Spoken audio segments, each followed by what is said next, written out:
Muy buenas tardes. Recibe una bendición. Soy el pastor Raúl Rocha del Ministerio Fuerza Viva Informativa y es un agrado y una bendición compartir con ustedes algo hermoso, emocionante y tremendo el día de hoy. El tema es un tema que muchas veces hemos escuchado, que lo hemos leído en varias ocasiones.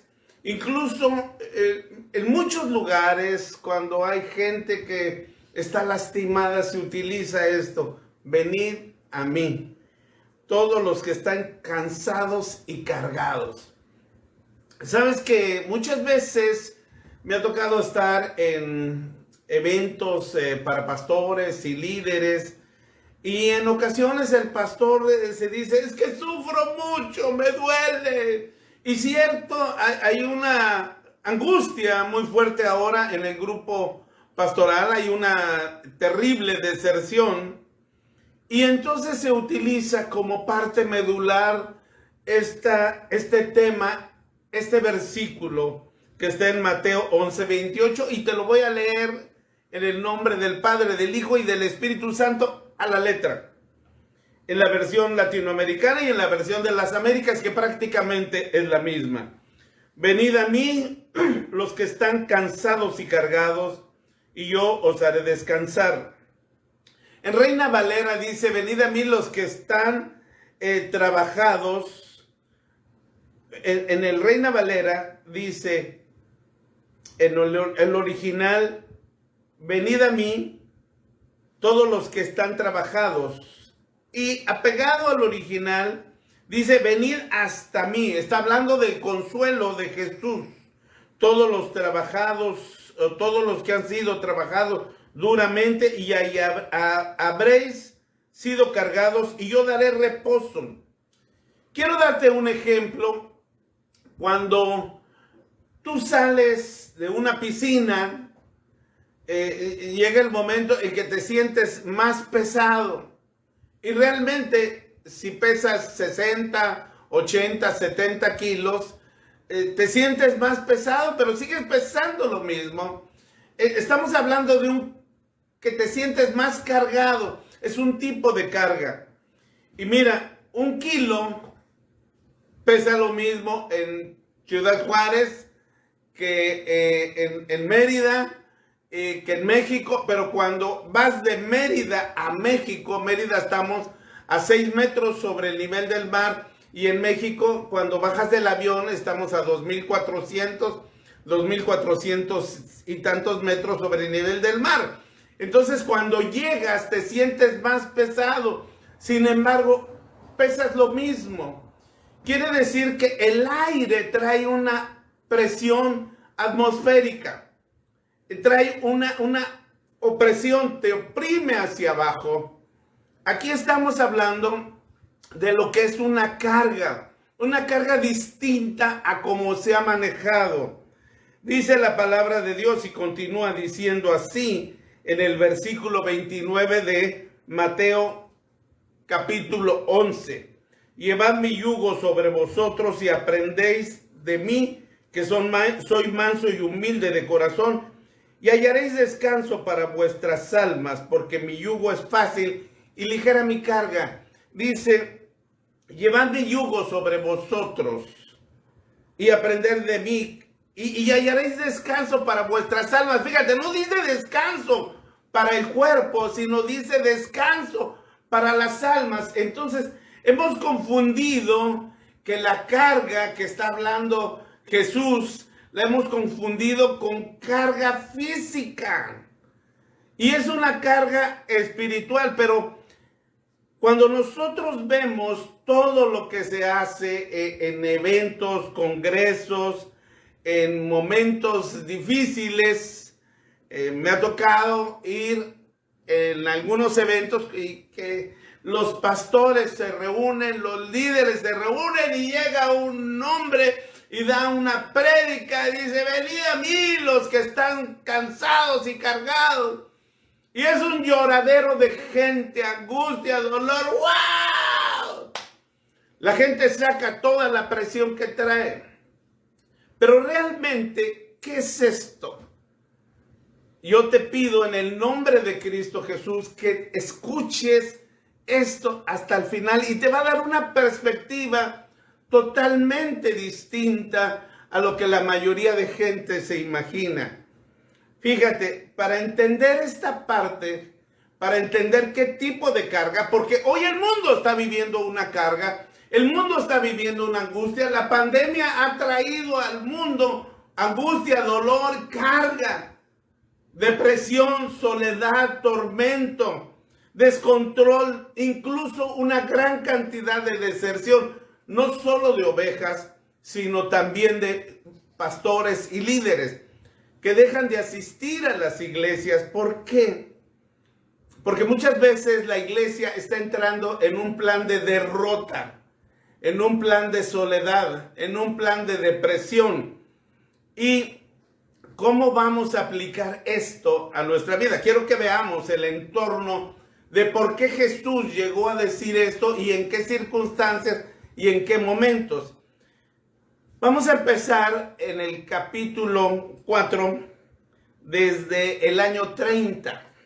Recordemos que Jesús es bautizado por Juan el Bautista en el Jordán y después de ahí es llevado por el Espíritu para ser tentado por Satanás y que el Señor lo reprenda en el desierto. Y después de esto, ya en Mateo 4:14, dice él una palabra: arrepentíos porque el reino de los cielos se ha acercado. Malekut Shamayim. Malekut es reino, Shamayim es cielos, se ha acercado. Pero el original dice, se ha acercado ¿a qué distancia? A 2 cuadras, a la siguiente colonia. Dice, está tan cerca que lo puedes tocar, lo puedes palpar, puedes ser parte de todo esto. En el versículo 18 de Mateo 4, dice que vio a 2 hermanos, Simón llamado Pedro y su hermano Andrés. Y les dijo, vengan a mí, yo los voy a hacer pescadores, porque los vio como pescadores, echando redes con todos sus implementos. Yo los voy a hacer pescadores de hombres. Entonces fueron y le siguieron, y dice que también que le siguieron Jacobo y Juan, hijos de Zebedeo. Eran familia, Zebedeo y Pedro tenían un parentesco. Y en el capítulo 5, estamos hablando del año 30, cuando Jesús inicia su ministerio. En el capítulo 5, él habla del Sermón del Monte. Recuerden que le prestan la barca, Pedro le presta la barca y se para y habla. Y dice, él va al monte y habla de todo esto. Y él está continuamente hablando al corazón de las personas. Entonces aquí en el capítulo 5 tenemos el Sermón del Monte. Nos habla después de esto de la sal de la tierra. Dice que nosotros somos sal de la tierra. Y después también acentúa que tú y yo estamos aquí para ser la luz del mundo. No quiero explicarte cada pasaje porque me llevaría mucho tiempo. Quiero plantearte el entorno de todo esto. Jesús y la ley sigue siendo otra parte de este mismo capítulo 5. Y nos dice, no he venido a abrogar la ley. O sea, yo no vengo a quitar la ley. Dice, ni una tilde, ni una jota. Quiere decir, en la palabra tilde o jota no existía en ese momento. Quiere decir, ni un puntito, ni una yod. Yod es la letra más chiquita de la escritura hebrea, que en este caso es yod, y yod significa mano. Dice, no he venido a abrogar la ley, no he venido a quitarla, sino a darle cumplimiento. Y no estoy hablando de que vivamos bajo la ley, porque no podríamos nosotros seguir si estuviéramos viviendo bajo la ley. Después de esto, que ya nos da un énfasis que Jesús viene a cumplir la ley. Y está hablando del año 30, dice, yo voy a estar cumpliendo la ley, para que ustedes se den cuenta, la voy a cumplir. ¿Por qué? Porque nadie la podía cumplir.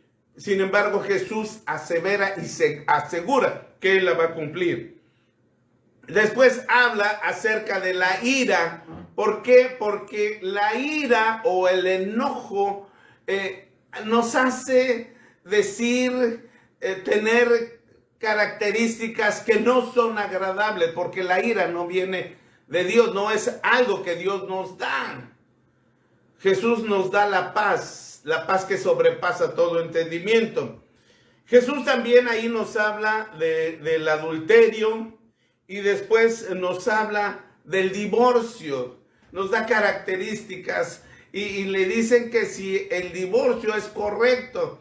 Y bueno, esto es por la dureza del corazón, por eso fue instituido el divorcio. Nos habla también de Jesús y los juramentos, y más adelante voy a darle un énfasis a los juramentos, que esto es algo muy interesante. El amor a los enemigos, mira, esto es algo difícil de creer, algo difícil de entender. Muchas veces cuando nosotros ministramos a una persona que ha lastimado, que ha robado, que ha engañado, que ha traicionado, le decimos, ¿sabes qué? Vamos a orar y ve y pide perdón. ¿Pero por qué voy a pedir perdón si yo soy el que he sido ofendido? Jesús aquí nos da el porqué, que debemos de amar a nuestros enemigos. Después Jesús habla ya en el capítulo 6 de las limosnas. El concepto de limosna, Dios no es un limosnero, pero así tiene el título. Realmente el original diría benevolencia, misericordia y compasión. Jesús nos habla de esto en esta parte.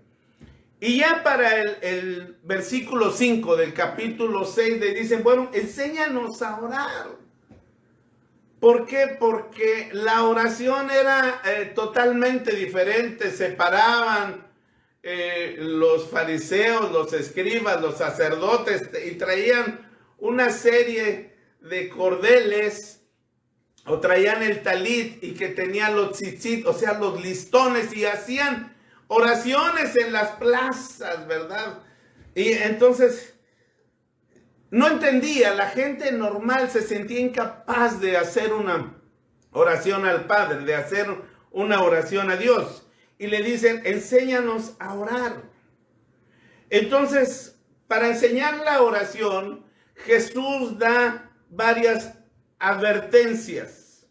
Dice, en primer lugar, no seas hipócrita. Porque muchos piensan que por su palabrería van a ser oídos. Yo he escuchado oración de niños que dicen, papito Dios, sanamente y amén. Y ya. Y Dios responde una oración. No es que sea demasiado larga, sino es que sale del corazón. Ahora, otra cosa que nos dice es que la oración debe de ser en intimidad. Y no en estar recitando, no es palabrería, no es repetición, no son rezos, no son repeticiones, sino tiene que ser en sinceridad del corazón. Incluso muchos rezan o recitan o repiten el Padre Nuestro. El Padre Nuestro está dividido en 7 partes. Las primeras 3 es para honrar a Dios y las segundas 4 son peticiones, y fíjate, te lo voy a explicar. Primero dice, Padre Nuestro que estás en los cielos, santificado sea tu nombre. Santificar quiere decirle a cosas apartadas de tu intimidad, que es hermoso, que es grande, que es bello, que lo necesitas, que lo amas, que necesitas su presencia, que te quieres acercar a Él. Esto es santificar su nombre, su esencia. Esto es. Y después dice, venga a nosotros tu reino. En esto nosotros le estamos dando honra a Dios porque queremos que nuestra vida sea trastornada al reino, sea modificada al reino celestial. Y en la otra es, hágase tu voluntad en la tierra como en el cielo. Le pedimos a Dios hacer la voluntad o hacemos nuestra voluntad.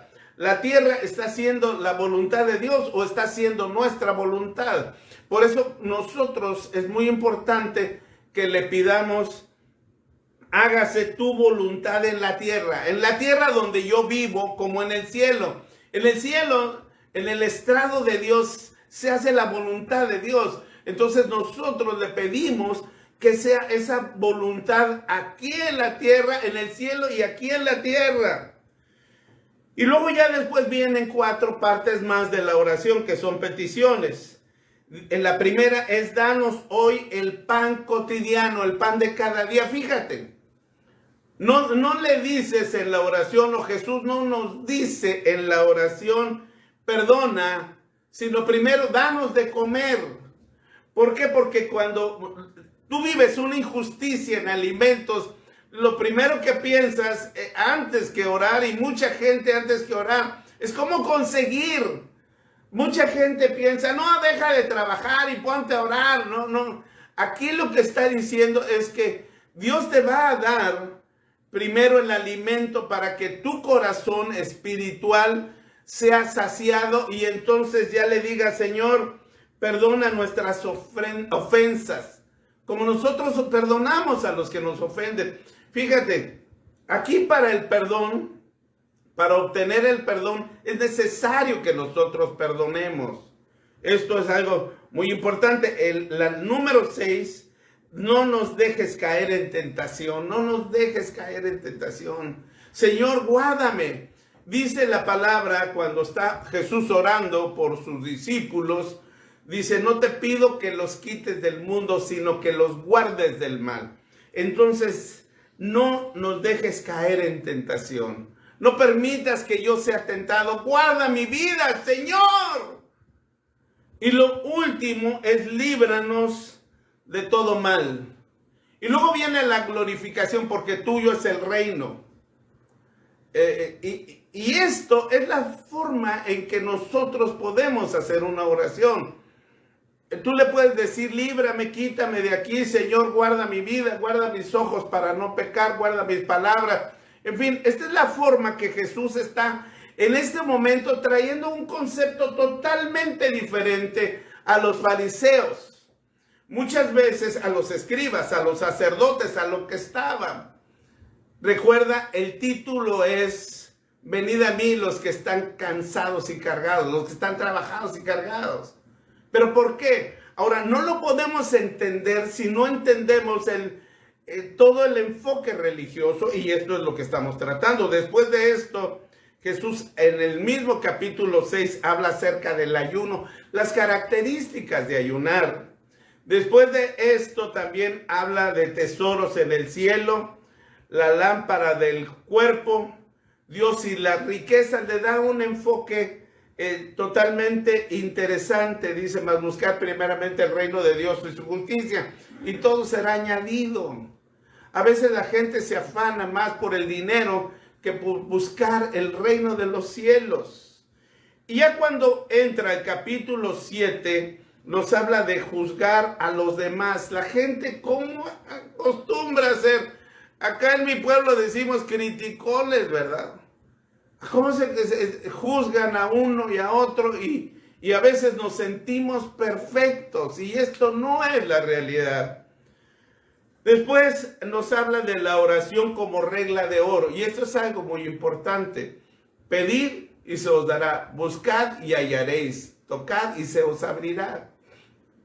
Nosotros debemos de tener la confianza de todo lo que pidamos al Padre en el nombre de Cristo Jesús nos va a ser concedido de acuerdo a las características de lo que estamos pidiendo. No vas a pedir $1,000,000, ¿verdad? ¿Qué es lo que necesitas? ¿Qué es lo que necesita tu corazón? No tu mente, porque a veces la mente es engañosa. Entonces, después de esto, habla de la puerta estrecha. Y algo muy importante, dice: por sus frutos los conoceréis. Entonces, muchas veces la gente no tiene frutos dignos de arrepentimiento.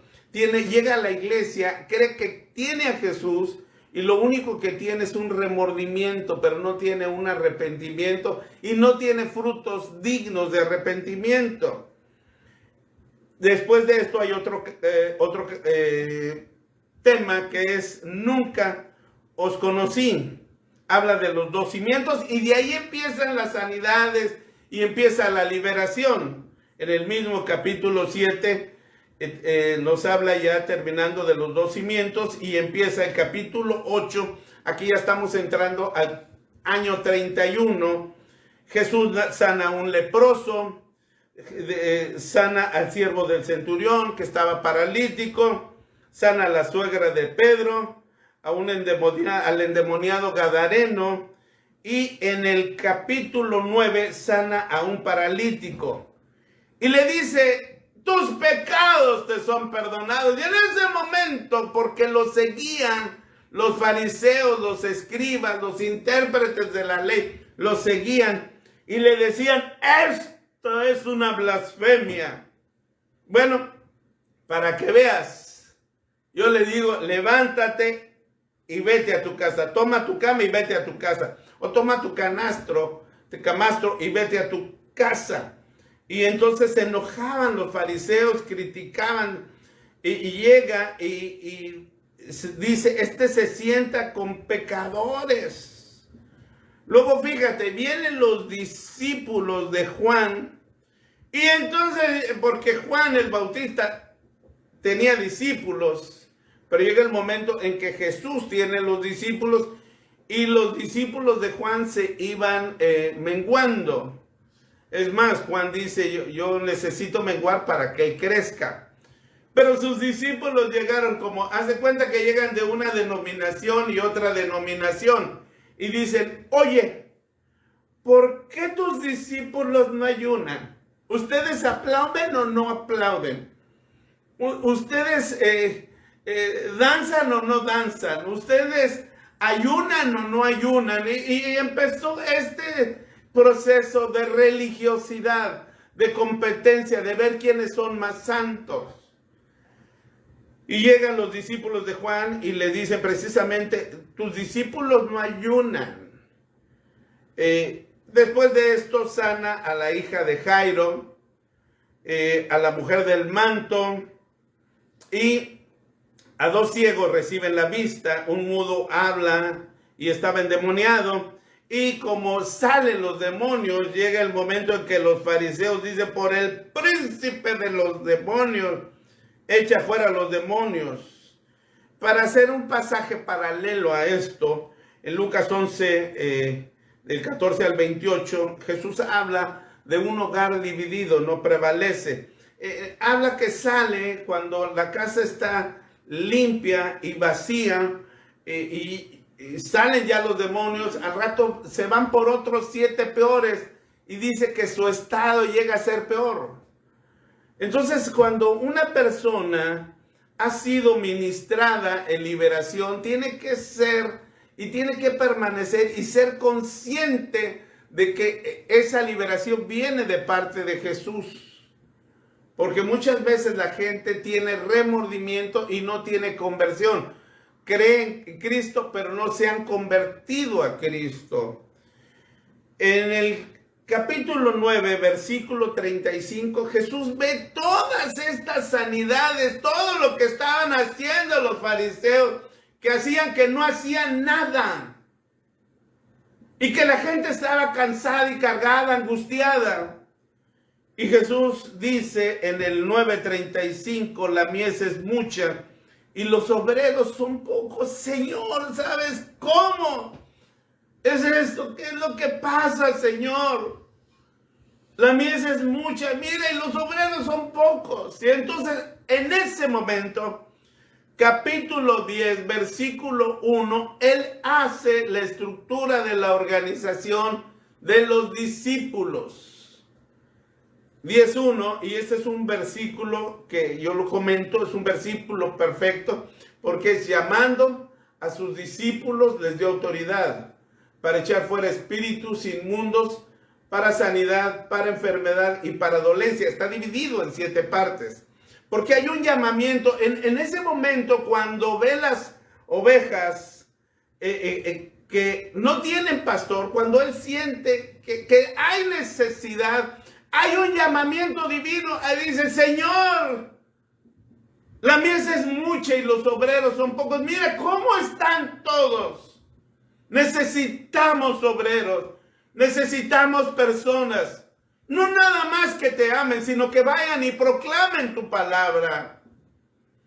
Y entonces llama a sus discípulos y les da autoridad para echar fuera espíritus inmundos, para sanidad, para enfermedad y para dolencia. Tiene que haber un llamamiento divino y la gente se vuelve discípulo. Cuando es discípulo tiene autoridad. Si una gente no es discipulada, no puede tener autoridad. Hay muchos que quieren y que andan como llaneros solitarios, pero que no son discípulos de nadie. Ay, mi hermano, es que yo estoy echando fuera demonios. Por la palabra tiene poder. Pero tú tienes que seguir siendo discipulado y a la vez discipular a otros. Y luego dice para echar fuera espíritus inmundos. Cuando habla de espíritus inmundos, habla de espíritus de perversión sexual, para sanidad, para enfermedad y para dolencia. Sanidad en el cuerpo, enfermedad en el alma y dolencia en el espíritu. Después de esto, él escoge ya a los discípulos, que son 12, y los nombra sus apóstoles. Y más adelante les da una misión que también está dividida en 7 partes. Fíjate qué interesante. Primero les dice ir por las ovejas perdidas de la casa de Israel, porque el reino de los cielos se ha acercado. O sea, ¿a qué distancia está el reino de los cielos? El reino de los cielos ya lo puedes tocar. ¿Por qué? Porque Jesús ya había descendido, ya estaba en la tierra, ya había nacido, ya había sido triunfante en el desierto. Y simple y sencillamente, al ser bautizado, se abren los cielos y dice el Padre, este es mi Hijo amado, quien me complace. Entonces, por eso los cielos ya estaban abiertos. Luego dice, sanar enfermos, número 3, limpiar leprosos, resucitar muertos. Hay mucha gente que dice, hermano, yo voy a resucitar muertos. Todo esto lo hacemos en el nombre de Cristo Jesús. Ahora, no es por nuestros méritos, es por la sangre de Cristo Jesús. Me acuerdo que un día que estaba yo enfermo, un hermano me dijo, hermano, voy a orar por usted. Ah, gracias, hermano. Entonces oró por mí y dijo, hermano, ya lo liberé. ¿Y ya me liberaste de qué? ¿No sintió algo que salió de usted? No, hermano, me siento igual. No, es que yo oré por usted y lo liberé. O sea, tú estás diciendo que yo tenía una posesión demoníaca. Y en esto muchas veces nosotros vemos que la gente, y ahora demonio te van y fuera. No necesariamente es esto. En otros estudios les he hablado de lo que es la influencia demoníaca, dedicación demoníaca y posesión demoníaca. Entonces, un cristiano no puede tener una posesión demoníaca. Puede estar influido o dedicado, o simple y sencillamente a veces Dios trata con nosotros en alguna enfermedad. Y si Dios sana es en el nombre de Cristo Jesús, no porque yo lo quiera hacer, no porque la gloria sea para mí. Entonces dice, sanad enfermos y limpiar leprosos, resucitar muertos. Ahora, hay muertos en el cuerpo y hay muertos en el alma y hay muertos en el espíritu. Echar fuera demonios. De gracia recibiste y da de gracia. Y dice, el obrero es digno de su salario. Si tú has recibido algo, dalo. A veces la gente dice, es que esta prédica es mía. Esta enseñanza es mía.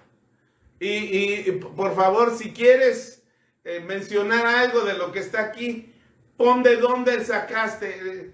Lo que está en la palabra no tiene derechos de autor. Entendamos esto. Ahora, yo quiero hacerte un paréntesis. Estamos en el año 31. Y Jesús está hablando de cómo va a enviar a sus obreros.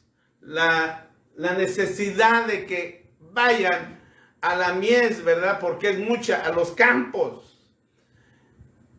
Y ya en el año 31, nosotros vemos un pasaje que está en el libro de Juan capítulo 3. Vemos a Nicodemo. Nicodemo era el príncipe o era principal entre los fariseos. Quiere decir que era un príncipe. Nicodemo quiere decir el vencedor. Entonces Nicodemo llega de noche, llega tarde a ver a Jesús. Y le dice, nadie puede hacer las cosas que tú haces. Le dice, rabí, maestro. Nadie puede hacer las cosas. Sabemos que tú vienes de Dios.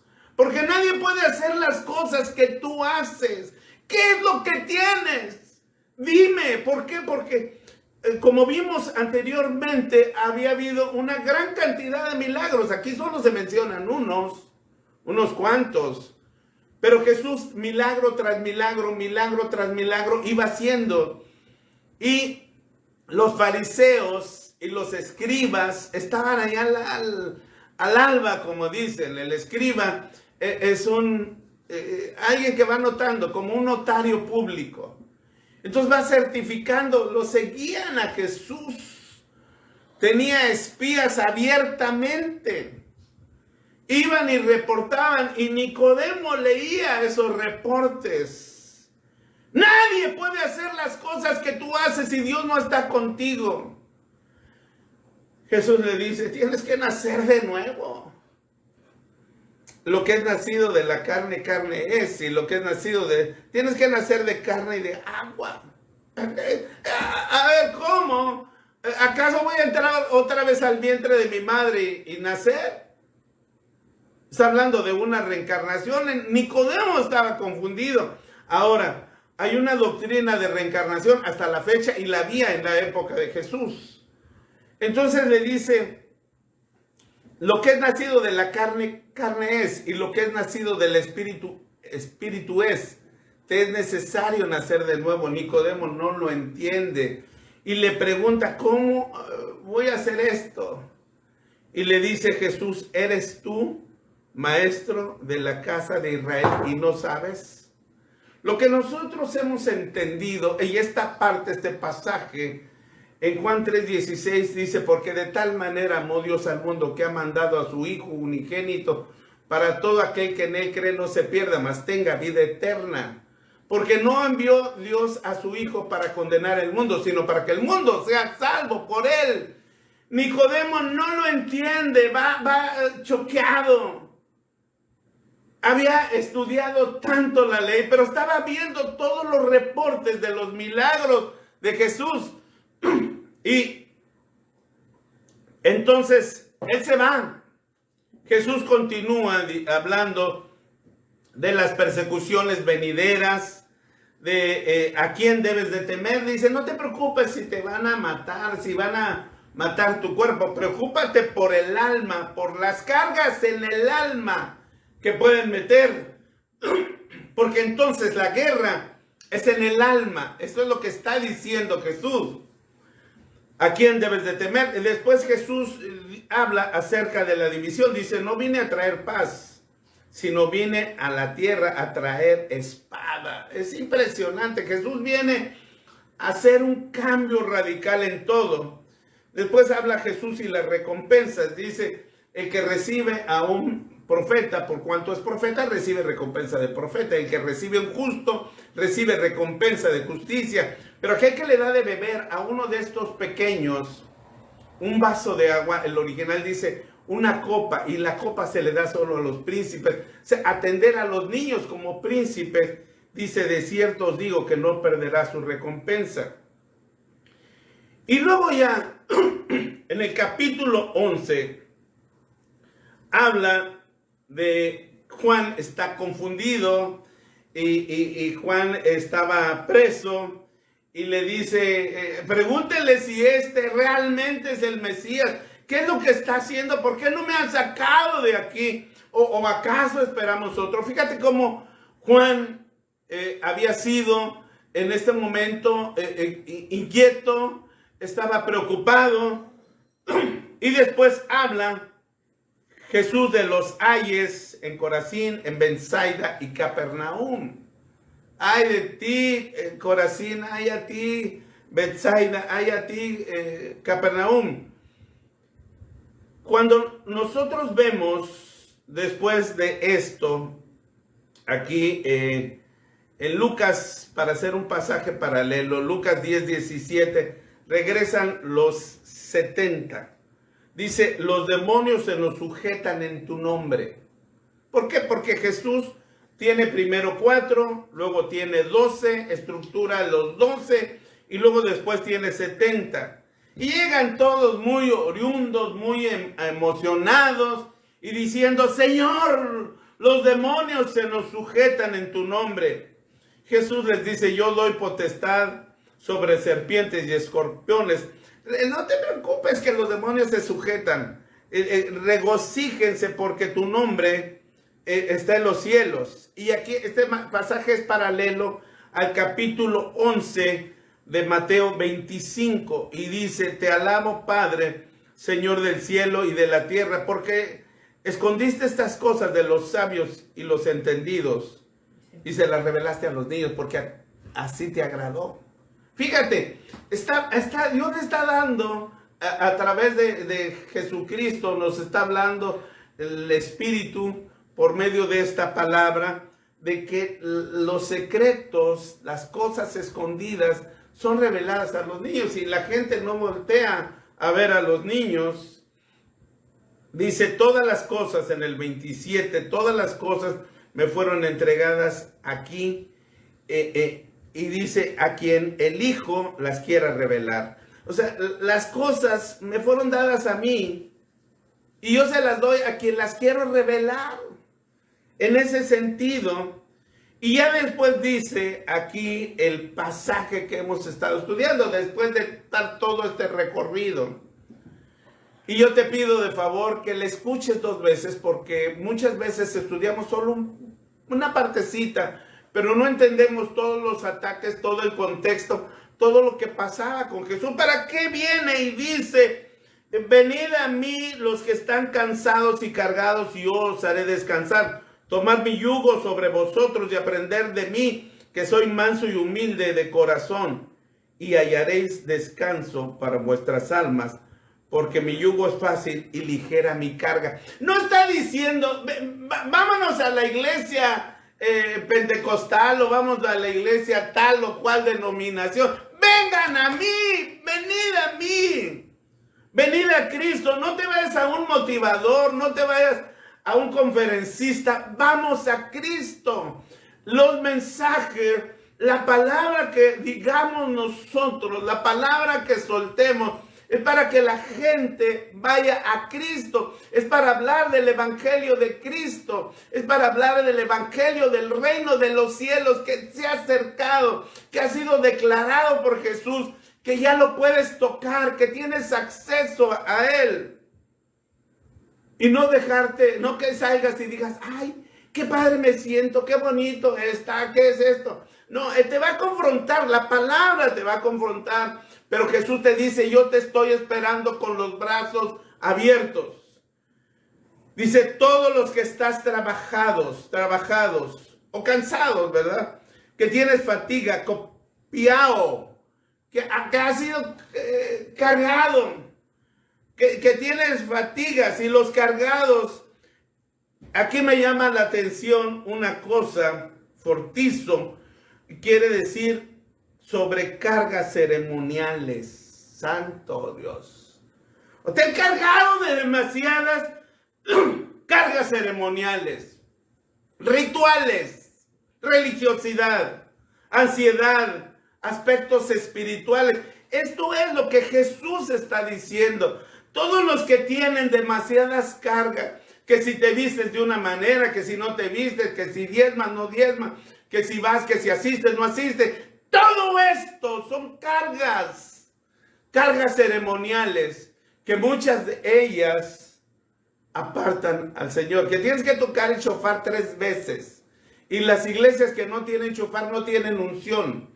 Y que tienes que tocar tantos panderos. Y que las que no tienen panderos están, y que las que sí tienen, y las que hacen esto, las que danzan, no danzan. Entonces se ha hecho tal ceremonia o tal religiosidad que se alejan de la esencia y la presencia de Dios.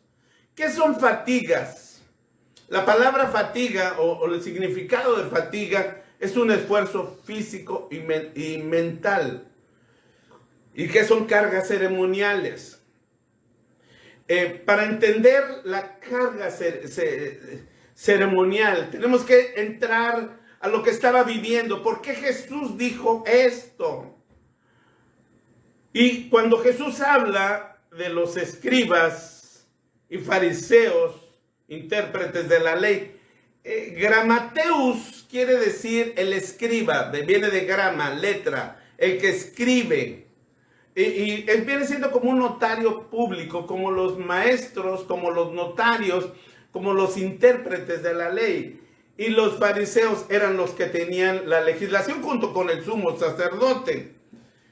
Entonces tenían un lugar en el Sanedrín, y Jesús aquí nos dice 10 partes muy interesantes. Quiero que las estudies detenidamente y pues te las voy a tratar de explicar en breve porque no hay mucho tiempo para leértelas o para explicarte todas ellas. Esto está básicamente en Mateo 23. Recordemos que en Mateo 24 muchas veces es una parte muy importante porque habla de las señales del fin de los tiempos. Pero ¿qué sucedió antes de hablar de las señales de los fin de los tiempos? Hay una revolución religiosa, espiritual. Hay unas cargas ceremoniales tremendas. ¿Estamos hablando de la época de Jesús o estamos hablando de esta época? De las dos. Jesús, cuando nos habla de las señales de los fin de los tiempos en Mateo 24, antes llega y va al templo, afuera del templo, y entonces pronuncia una confrontación tremenda para los escribas y fariseos. Mateo 23:13 dice: escribas y fariseos hipócritas. Fíjate qué tremendo les está diciendo. Les está diciendo los que tienen doble cara. El que tiene hipocresía es el que tenía o que interpretaba un papel diferente. Era el que tenía una cara y otra cara. Ese es el concepto de hipocresía. Dice que cerráis el reino de los cielos, ni entras ni dejas de entrar a otros. ¿Por qué? Porque muchas veces la gente dice: si haces esto, no te vas a ir al cielo.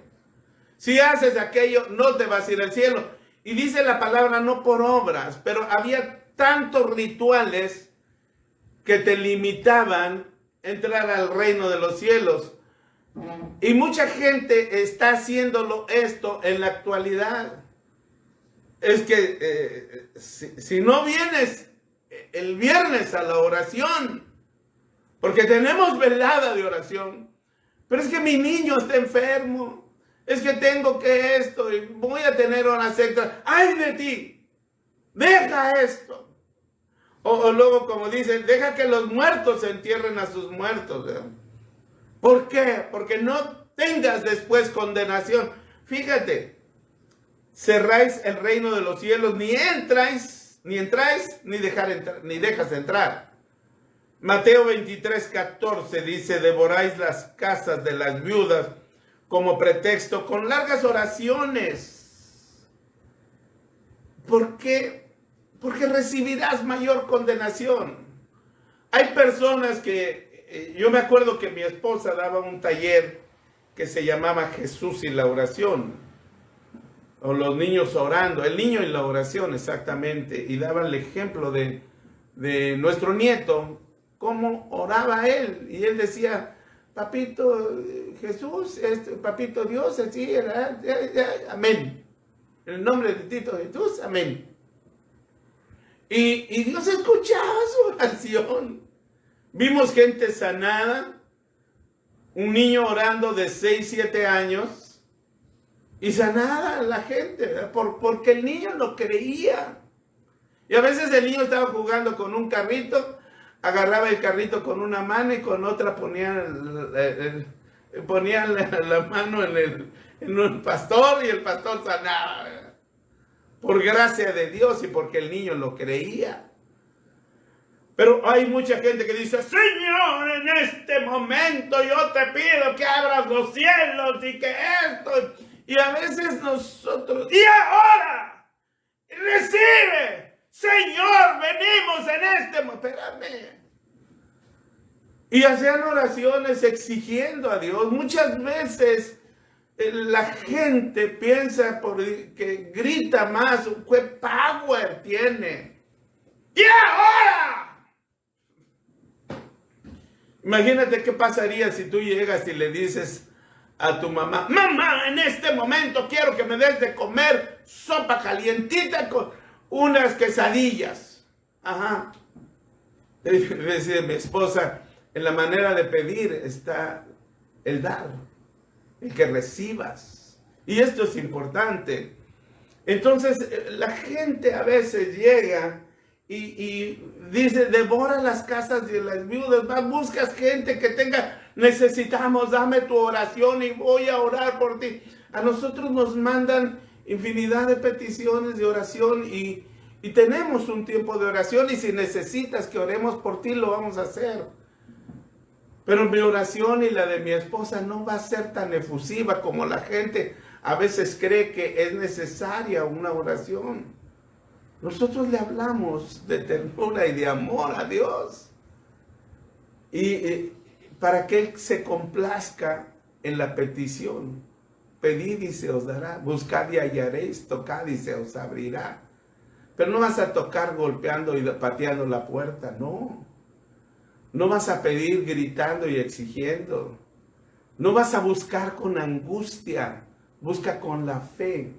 Y luego fíjate que dice el 23:15, recorres mares y tierra por un prosélito y una vez hecho, lo haces más hijo del infierno que de vosotros. Muchas veces vamos a ver a aquel hermano, que es del otro, vamos a buscarlo y te vas y desesperado. Y una vez que ya recibió a Cristo, le pones una de cargas. ¿Y qué tienes que hacer aquí? ¿Qué tienes que hacer asado? ¿Y qué tienes que estar estos días? ¿Y qué tienes que entregarme esto y otro y otro? Cuando todavía no entienden lo que es el verdadero amor y el amor que el Señor nos tuvo para mandar a su Hijo unigénito. Entonces llega el momento en que se ponen tantas cargas que se sienten en el infierno. Es que si no das, si no pactas, si no haces esto, si tu promesa. Y fíjate cómo continúa diciendo en 23:16, guías de ciegos. Dice que juras por el templo y cuando juras por el templo dices no es nada, pero cuando juras por el oro del templo eres deudor. ¿Cuál es mayor? ¿El oro o el templo que santifica el oro? Jurar es declarar un juramento, es juramentar. En el 23:18, si alguien jura por el altar, dice no es nada, pero si alguno jura por la ofrenda que está en el altar, entonces es deudor del altar. El que jura por el templo, jura por lo que habita. El que jura por el cielo, jura por el trono de Dios y por aquel que está sentado en él. Fíjate, muchas veces, hermano, es que yo hice una promesa de ir al templo. Bueno, pues no pudiste ya, ¿verdad? Hermano, yo hice una promesa. Hermano, no estás cumpliendo tu promesa y tu palabra está quedando empeñada y esto, el otro. La gente le da más importancia a la economía. En primer lugar, no tenemos por qué jurar por el templo ni por el altar. No es así. Cada uno dé como propuso en su corazón, no con tristeza ni por necesidad, porque Dios ama al dador alegre. Por eso después de esto Jesús dice, escribas y fariseos hipócritas, que diezmáis la menta, el comino y el eneldo. Esto es lo más pequeño que había. Imagínate, 1.359.427, 1.300.428, y así empiezas. Ahora ya separo el 10%. Entonces separaban y diezmaban el comino, la menta, el comino y el eneldo. Dice, pero deja lo más importante, que es la justicia, la misericordia y la fe. La gente había dejado de ser justo. La gente había dejado de tener misericordia. La gente creía más en como dicen, hoy creo más en un peso que traigo en la bolsa. Y esto es lo que está pasando. La gente vive injusticias y comete injusticias. En la misma iglesia se hacen injusticias. La iglesia ha dejado de tener misericordia. Misericordia es que se hace uno con el miserable. Y aparte la gente ha dejado de tener fe. Viven angustiados. Han perdido la credibilidad en el Señor. Un pastor, yo te voy a fallar, un siervo de Dios, un apóstol, lo que quieras, un profeta te va a fallar, pero Dios nunca te va a fallar. Por eso es importante que lo más importante sea vivir en justicia, en misericordia y en fe. No te digo que diezmes o no diezmes, esto va a salir de tu corazón. Pero lo más importante es que tú entiendas la justicia, la misericordia y la fe. Y luego después dice, escribas y fariseos hipócritas, que limpiáis lo de afuera y por dentro está llenos de robos e injusticias. Mucha gente está viviendo robos e injusticias, los están cometiendo o están siendo partícipes de ello. Dice también que seráis como sepulcros blanqueados, hermosos, pero por dentro están llenos de huesos, de muerte, de inmundicia. Y dice en el 23, 29, edificáis sepulcros a profetas, adornando los monumentos. Y dice, si yo hubiera vivido en esa época, no hubiera pasado esto. Pero la realidad es que sois hijos, dice, de los que los mataron. O sea, tú vienes de los que mataron a tal profeta. ¿Qué vienes a presumir? ¿Qué vienes a levantar? Muchas veces la gente me dice, a mí me hubiera gustado vivir en la época de Jesús. ¿Cómo me hubiera gustado mirar su rostro? ¿Qué hubieras hecho? ¿Lo hubieras escupido? ¿Lo hubieras jalado el cabello? ¿Lo hubieras golpeado?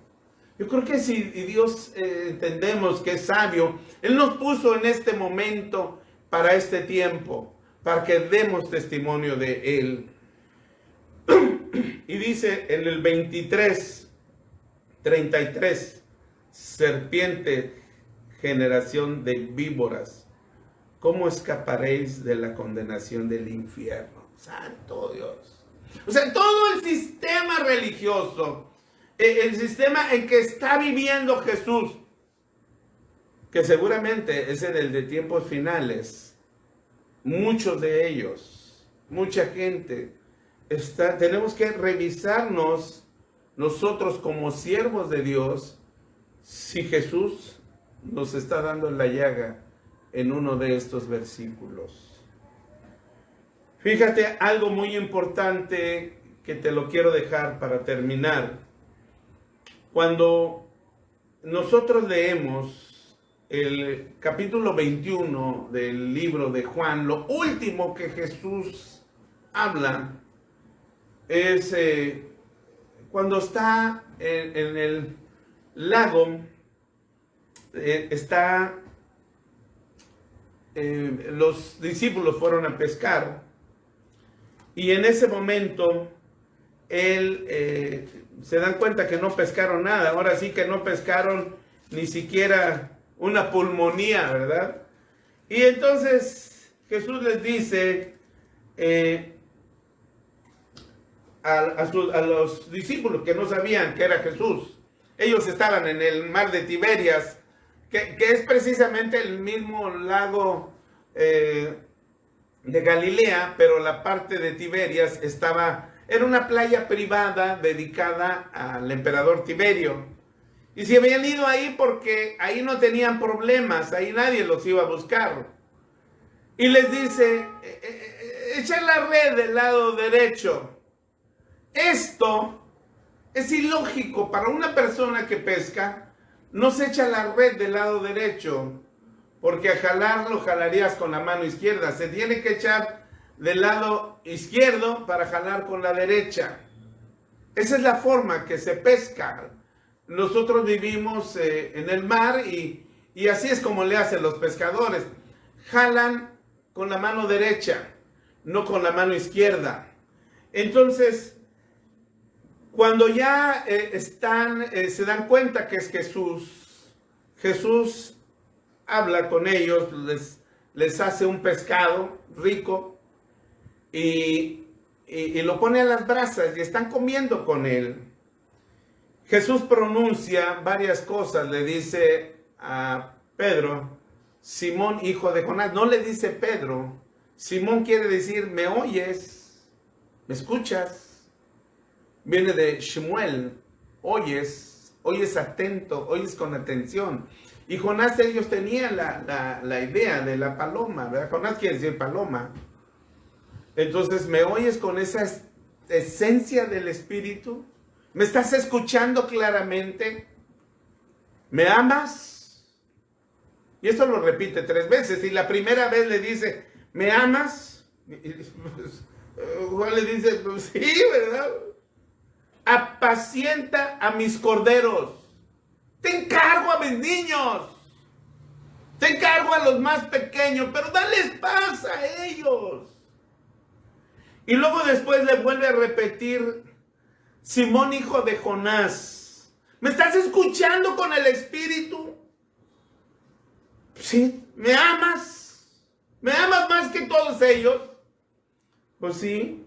Entonces le dice, pastorea a mis ovejas. Y la tercera vez le vuelve a repetir lo mismo, ¿me amas? Sí, apacienta a mis ovejas. Fíjate, no le está diciendo, pastorea a mis corderos. No está diciendo, pastorea a mis corderos. Y yo le preguntaba muchas veces a Dios, ¿por qué no le pregunta que pastorea a los niños?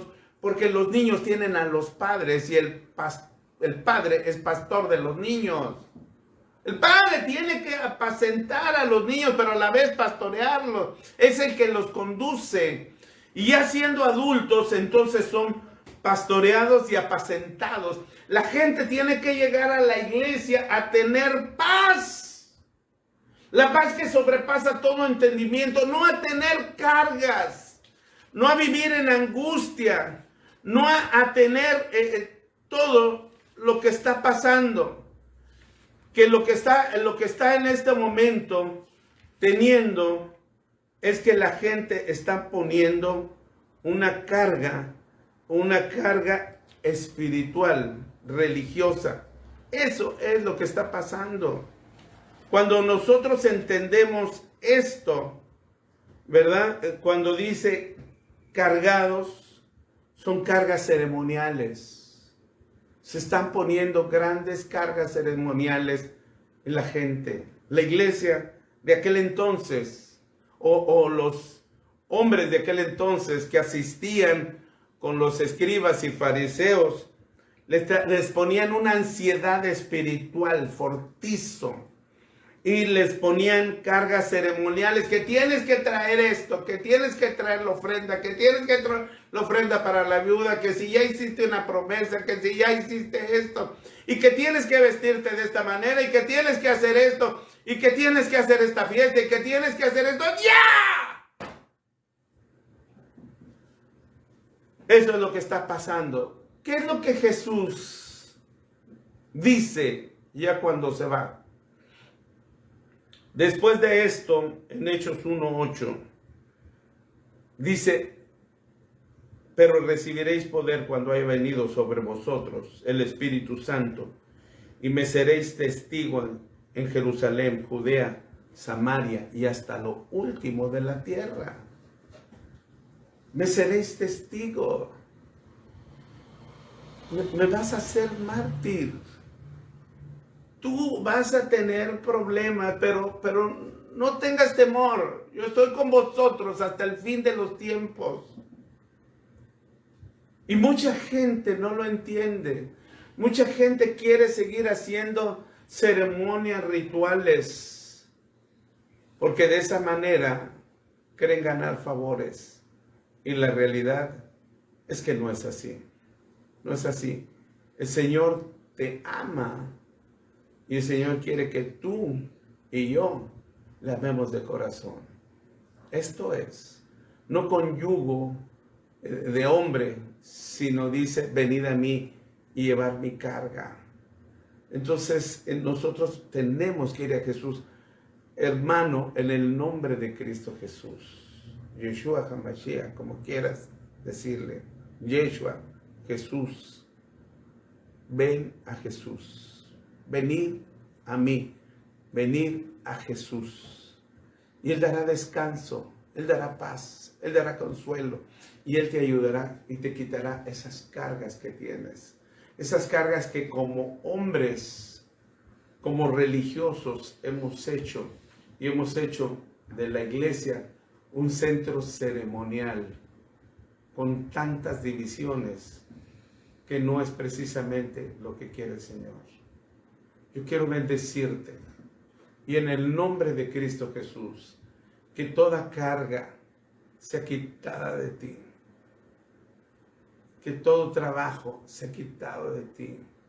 Que el yugo que tengas sea el yugo de Jesús, porque ligera es su carga. Que todo lo que te han impuesto, que no venga de parte de Dios, sea quitado. Que asistes a una iglesia, asiste a una iglesia. No te estoy diciendo que te quites de ahí, pero entendamos que no te angusties por todo este tipo de cargas. No es el tiempo, no es lo que el Señor quiere. El Señor te dice, venid a mí. Entonces, no vayas a motivadores, no vayas a gente que te hable bonito, no vayas a profetas que te dicen, así dice el Señor que vas a tener un carro. No busques esto. Busca la intimidad y la profundidad en el corazón de Dios. Yo te bendigo en el nombre de Cristo Jesús. Padre, quita cargas y bendice en el nombre de Cristo Jesús. Amén y amén.